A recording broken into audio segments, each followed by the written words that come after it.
महाराष्ट्र के मालेगांव में हुए 2008 के बम धमाके का मामला एक बार फिर सुर्खियों में है। 17 साल के लंबे इंतजार और देश भर में इस मामले को लेकर उठे सवालों के बाद अब विशेष एनआईए अदालत ने फैसला सुना दिया है।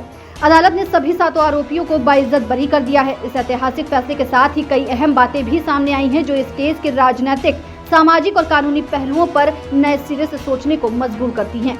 29 सितंबर 2008 मालेगांव महाराष्ट्र का एक धार्मिक और संवेदनशील इलाका। उस दिन रमजान का पवित्र महीना चल रहा था और नवरात्रि भी नजदीक थी। शहर की गलियों में रोजा खोलने की तैयारियां चल रही थी। तभी एक भीषण धमाका हुआ। इस विस्फोट में 6 लोगों की जान चली गई और 100 से अधिक लोग घायल हो गए। धमाका एक मोटरसाइकिल में हुआ था, जो घटना स्थल पर खड़ी थी। धमाके के बाद पूरे इलाके में कोहराम मच गया। पहले तो लोग समझ ही नहीं पाए कि ये क्या हुआ, लेकिन जल्द ही ये साफ हो गया कि ये एक सुनियोजित आतंकी हमला था। शुरुआत में इस मामले की जांच महाराष्ट्र की एंटी टेररिज्म स्क्वाड यानी एटीएस ने की। जांच के दौरान कुछ ऐसे नाम सामने आए जो पहले कभी आतंकी मामलों में नहीं सुने गए थे। इनमें एक बड़ा नाम था साध्वी प्रज्ञा सिंह ठाकुर। इसके अलावा lieutenant colonel Prasad Purohit, retired major Ramesh Upadhyay, Ajay राहिरकार, Sameer Kulkarni, Sudhakar धर द्विवेदी और सुधाकर चतुर्वेदी को भी आरोपी बनाया गया। इन सभी पर गैर कानूनी गतिविधि अधिनियम यानी यूएपीए और भारतीय दंड संहिता की विभिन्न धाराओं के तहत केस दर्ज किया गया। आरोपी 1 साध्वी प्रज्ञा सिंह ठाकुर। साजिश में सक्रिय भागीदारी के साथ ही हथियार और वाहन उपलब्ध कराने का आरोप लगा। जिस मोटरसाइकिल LML फ्रीडम पर बम लगाए गए वो साध्वी प्रज्ञा की ही बताई गई थी। आरोपी नंबर 2 लेफ्टिनेंट कर्नल प्रसाद श्रीकांत पुरोहित। लेफ्टिनेंट कर्नल पुरोहित को बम धमाके का मास्टरमाइंड बताया गया। अभिनव भारत संगठन के गठन से लेकर धमाके के लिए विस्फोटक और हथियारों की व्यवस्था कराने के आरोप लगे थे। आरोपी number 3 retired major Ramesh Upadhyay. संगठन अभिनव भारत से जुड़े होने, साजिश में सक्रिय भागीदारी और बैठकें आयोजित करने के आरोप लगे थे। आरोपी नंबर 4 अजय राहिरकार। धमाके के लिए धन इकट्ठा करने, वित्तीय सहायता प्रदान करने और विशेष वितरण करने के आरोप लगे थे। आरोपी नंबर 5 सुधाकर द्विवेदी। आरोप है कि द्विवेदी ने साजिश की बैठकों में शामिल होने के साथ ही धमाके को अंजाम देने वालों को धार्मिक नैरेटिव के माध्यम से मानसिक तौर पर प्रेरित करने का काम किया।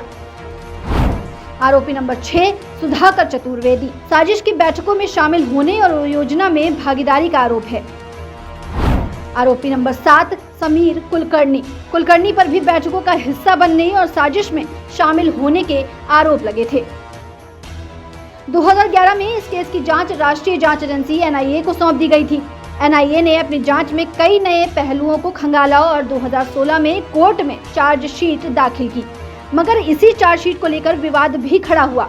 कोर्ट ने स्पष्ट किया कि एटीएस और NIA की चार्जशीट में भारी अंतर था।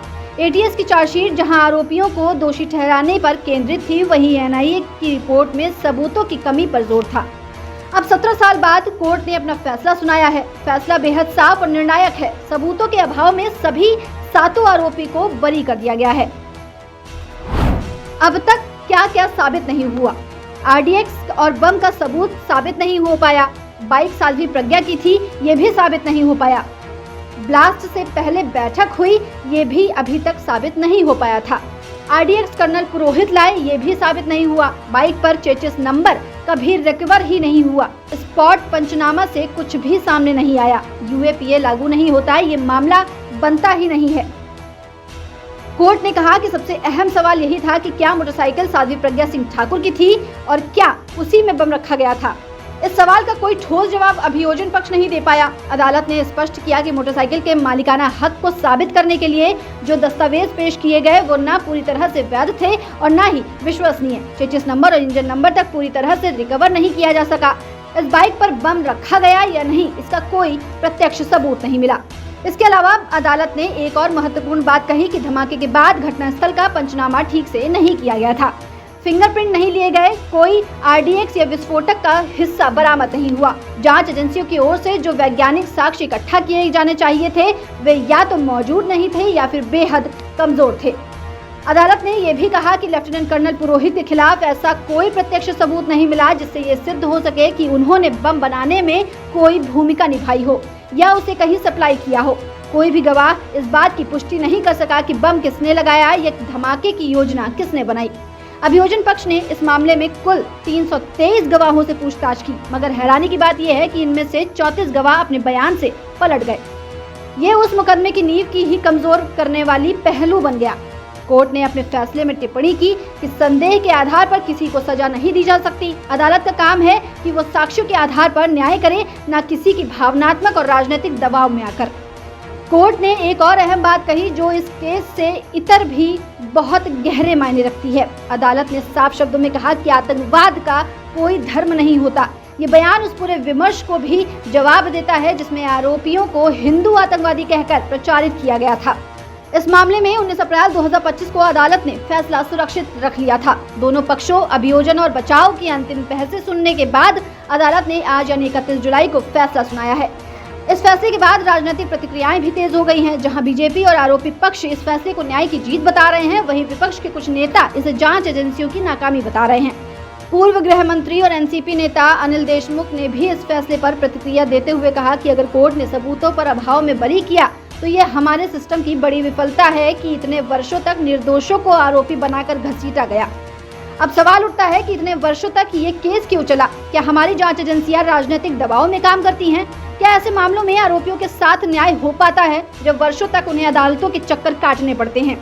इस केस में कई ऐसे गंभीर सवाल उठते हैं कि क्या जांच एजेंसियों ने अपनी भूमिका ठीक से निभाई? क्या गवाहों की सुरक्षा सुनिश्चित की गई थी? अगर नहीं तो 17 साल तक निर्दोषों को न्याय मिलने में देरी का जिम्मेदार कौन है? अब जबकि सभी आरोपी बरी हो गए हैं तो सवाल ये भी उठता है कि क्या उन वर्षों की भरपाई कभी हो सकेगी जो उन्होंने बतौर आरोपी जेल में या न्यायिक प्रक्रिया में बिताए हैं? क्या उनके खोए हुए मान सम्मान को वापस लाया जा सकता है? 2008 का मालेगांव ब्लास्ट केस भारतीय न्याय व्यवस्था के इतिहास में एक मील का पत्थर बन गया। ये फैसला सिर्फ 7 आरोपियों की रिहाई का नहीं बल्कि एक पूरी व्यवस्था पर सवाल खड़े करता है, न्यायिक, पुलिसिया और राजनीतिक प्रणाली पर भी।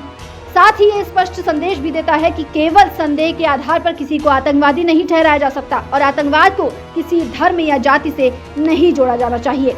इस ऐतिहासिक फैसले ने देश की न्याय व्यवस्था की एक मजबूत मिसाल पेश की है, लेकिन साथ ही ये चेतावनी भी दी है कि जांच और अभियोजन प्रक्रिया में कहीं कोई चूक ना हो, क्योंकि न्याय में देरी न्याय से इनकार के समान है।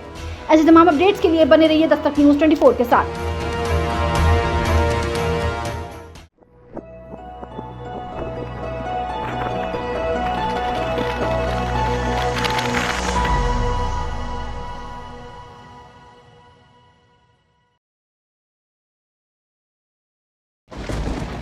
Every drop is a promise of life.